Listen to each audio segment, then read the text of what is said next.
چیزیں یہ پیسے خرچ کیے ہیں. یہ بھی نہیں ہو کہ اگر جس طرح شہباز شریف سارے پیسے لاہور میں لگا دیتے تھے، یہ ڈسپلن بھی ہونا چاہیے کہ یہ اس طرح نہیں ہو سکتا. بلاک فنڈز، یہ چیزیں اس کا تعین ہونا چاہیے، ان کی جو صوبائی بجٹس ہیں اس میں تعین ہونا چاہیے کہ وہ کس طرح سے اور کس مد میں اور کس جگہ پہ یہ پیسے لگائیں گے. کیونکہ اس سے ایک تو یہ ہے کہ جو وہاں کا جو چیف ایگزیکٹو ہوتا ہے، زیادہ چیزیں اس کی منشا کے مطابق ہوتی ہیں. تو اس پہ بات ہوئی کہ اس میکنزم کو ہمیں امپروو کرنا ہوگا.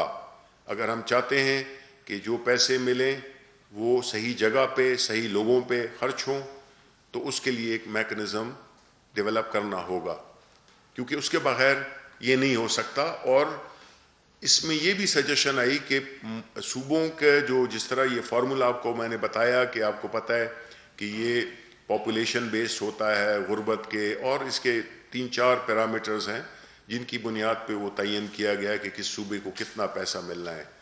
تو اس میں یہ بھی طے کیا جائے کہ کیا وہ میکنزم ہے جس میں کہ صوبوں کو اپنا بھی اس سے ایک تعلق جوڑا جائے کہ انہوں نے اپنے تئیں کتنے پیسے ریز کیے ہیں.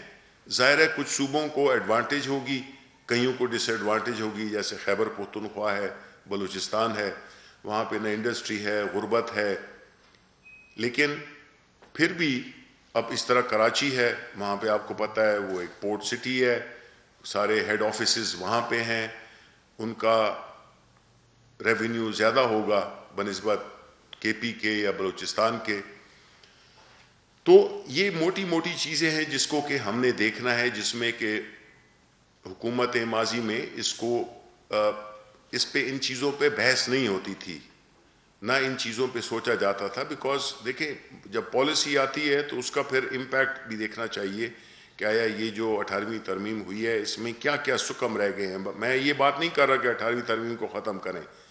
صوبائی خود مختاری اور جو بھی چیزیں انشرائنڈ ہیں 18ویں ترمیم میں، اس میں یہ دیکھنا چاہیے کہ کن کن چیزوں میں 10 سال سے زیادہ ہو گئے ہیں، ہمیں دیکھنا چاہیے کہ کن کن چیزوں پہ ہمیں کام کرنا ہے اور کن چیزوں کو ہم نے امپروو کرنا ہے. کیونکہ جو فیڈرل حکومت ہے، جب اس کے بعد جب کوئی زلزلہ آتا ہے یا کوئی ایسی پینڈیمک آتی ہے جس طرح کی ابھی آئی ہے، وہ بھی وفاق کو دینا ہوتا ہے. کوئی اگر قرضوں کی وہ ہے وہ بھی ہم نے وفاق نے دینا ہوتا ہے، قرضوں کی قسطیں، قرضوں کی انٹرسٹ.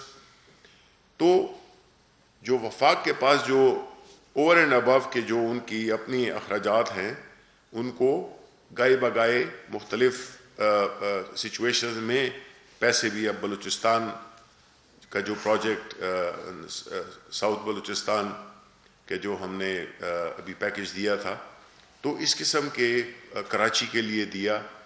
تو یہ اوور اینڈ ابو جو ان کو شیئر ملتا ہے اس کے اوپر اس کے علاوہ ہیں. تو نتیجتاً فیڈرل حکومت کے پاس کچھ زیادہ بچتا نہیں ہے، اور جو بھی تنخواہیں ہیں، جو بھی اخراجات ہیں، اس کے لیے پھر سمجھیں ہمیں قرضہ لینا پڑتا ہے.